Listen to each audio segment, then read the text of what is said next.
बिस्मिल्लाहिर्रहमानिर्रहीम सल्लल्लाहु अला हबीबिही मुहम्मद व अला आलिहि व सहाबिहि व बारिक वसल्लम। अस्सलाम वालेकुम students, welcome to our educational channel. Students, आज की वीडियो में हम पेपर सॉल्विंग के हवाले से बात करेंगे। बोर्ड के पेपर चूँकि करीब आ रहे हैं और इस चीज़ की बहुत ज़रूरत है कि बच्चों को गाइड किया जाए कि उन्हें पेपर कैसे सॉल्व करना है। बाज़ का ऐसा होता है कि बच्चों को पेपर सारा आता होता है, तैयार होता है, लेकिन वो सॉल्व नहीं कर पाते सही तरीके से। प्रेजेंटेशन अच्छी नहीं होती, टाइम मैनेजमेंट नहीं होती। ये एक दो फैक्टर हैं जो कि डिफ़िकल्टी क्रिएट करते हैं ड्यूरिंग सॉल्विंग द पेपर। तो आज की वीडियो में मैं आपको आसान सी टेक्निक्स बताऊंगा जिनको आपने मद्देनज़र रखना है और बड़ा अच्छा पेपर आप विद इन टाइम सॉल्व कर लेंगे। सबसे पहली बात तो ये है कि एमसीक्यूज़ के बाद वो तो आपने उसी पेज पे सॉल्व करके देने होते हैं जो टाइम गिवन होता है। उसके बाद अब आप सब्जेक्टिव पार्ट पे आते हैं ना। शॉर्ट क्वेश्चन अगर हम बात करें साइंसेस की, केमिस्ट्री, फिज़िक्स, बायो, कंप्यूटर वगैरह, ये सब का केमिस्ट्री, फिज़िक्स और बायो, इनका पैटर्न आलमोस्ट सेम है। 3 पोर्शन शॉर्ट के हैं और 2 लॉन्ग आपने करने होते हैं। गलती जो स्टूडेंट्स करते हैं वो ये करते हैं कि एक क्वेश्चन शुरू किया है ना, क्वेश्चन नंबर 2 स्टार्ट किया है फॉर एग्जांपल, तो चाहिए तो ये कि आपने क्वेश्चन नंबर 2 स्टार्ट किया है तो उसी के पार्ट मुकम्मल करें। फॉर एग्जांपल 8 क्वेश्चन होते हैं, उनमें से आपने 5 सॉल्व करने होते हैं।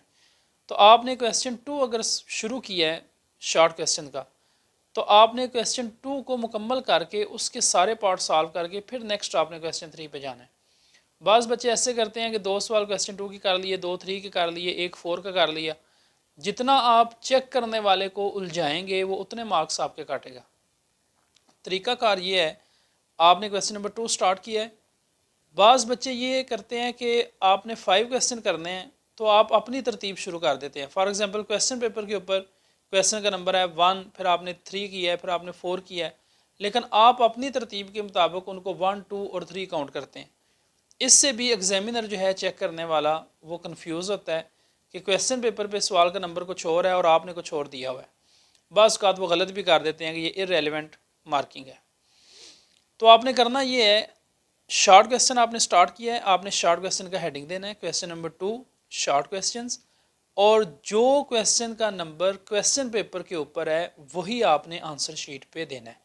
फॉर एग्जांपल आप क्वेश्चन नंबर 2 का थर्ड पार्ट आपको अच्छा आता है, आप वो पहले हल करना चाहते हैं, आप क्वेश्चन नंबर 2 का हेडिंग देंगे शॉर्ट क्वेश्चंस और नंबरिंग आप करेंगे 3, यानी तीसरा शॉर्ट आपने करना है तो 3 ही आप लिखेंगे। जो आपने करना है उसी का आपने नंबर, आपने क्वेश्चन नंबर 1 नहीं उससे लिखना, आपने क्वेश्चन नंबर 2 का थर्ड पार्ट ही हेडिंग देना है। इसी तरह थर्ड के बाद आप कहते हैं मुझे 6 अच्छा आता है तो आपने 6 ही हेडिंग देना है। आंसर शीट के ऊपर आपने 6 क्वेश्चन नंबर 2 का 6 पार्ट ही लिखना है। आपने यहाँ अपनी तरतीब 1 2 3 के हवाले से नहीं देनी, बल्कि जो क्वेश्चन पेपर के ऊपर नंबरिंग है वही आपने आंसर शीट पे भी नंबरिंग करनी है। जो सा क्वेश्चन आपने सॉल्व करना है उसी का नंबर आपने आंसर शीट पे लिखना है। दूसरी बात यह है कि क्वेश्चन नंबर 2 आपने स्टार्ट किया है तो उसके 5 पार्ट करने हैं। नंबरिंग की बात हो गई, 5 पार्ट मुकम्मल करके फिर आपने आगे क्वेश्चन नंबर 3 पे जाना है, उसको उसी तरीके से हल करना है, फिर क्वेश्चन 4 पे जाना है। उसके बाद जब आप लॉन्ग क्वेश्चन पे आएंगे तो लॉन्ग क्वेश्चन के 2 पार्ट होते हैं, ए और बी। बस बच्चे ऐसा करते हैं कि एक पार्ट किसी और क्वेश्चन का कर लेते हैं, एक पार्ट किसी और क्वेश्चन का जो आता होता है। इस तरह आपको फुल क्वेश्चन के मार्क्स कभी भी नहीं मिलेंगे। आपका क्वेश्चन उस वक्त कंप्लीट होगा जब आप उस क्वेश्चन के ए और बी दोनों पार्ट सॉल्व करेंगे और उनको आपने इकट्ठे ही सॉल्व करना है। ये नहीं कि एक का ए पार्ट किसी के साथ सॉल्व कर दिया, बी पार्ट किसी आगे जाके सॉल्व कर दिया, इस तरह भी नहीं करना।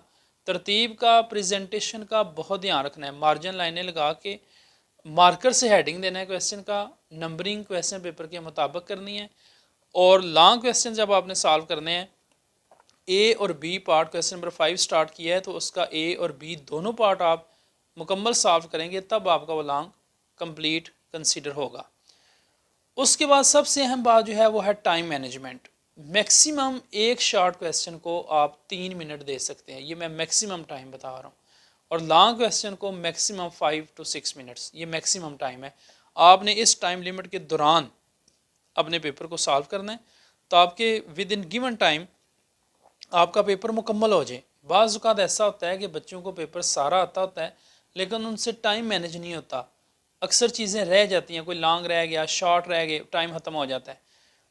तो इस चीज़ से बचने के लिए आपने टाइम का बहुत ध्यान रखना है। जो शॉर्ट क्वेश्चन के तीनों पोर्शन हैं वो विद इन 45 मिनट्स आपके सॉल्व हो जाने चाहिए, उसके बाद आप आराम से उनसे लॉन्ग करें। तो टाइम मैनेजमेंट, प्रेजेंटेशन, हेडिंग्स, सब हेडिंग, क्वेश्चन पेपर के मुताबिक मार्किंग, ये सारी चीज़ें आपने जहन में रखनी है। इनमें आपने कोई कोताही नहीं करनी, इन चीज़ों को जहन में रखना है, ध्यान में रखना है और इनके मुताबिक आपने पेपर सॉल्व करना है। तो इंशाल्लाह विद इन गिवन टाइम आपका पेपर सॉल्व भी होगा, एग्जामिनर भी इजी होगा और आपको अच्छे मार्क्स मिलेंगे। थैंक यू, अल्लाह हाफिज़।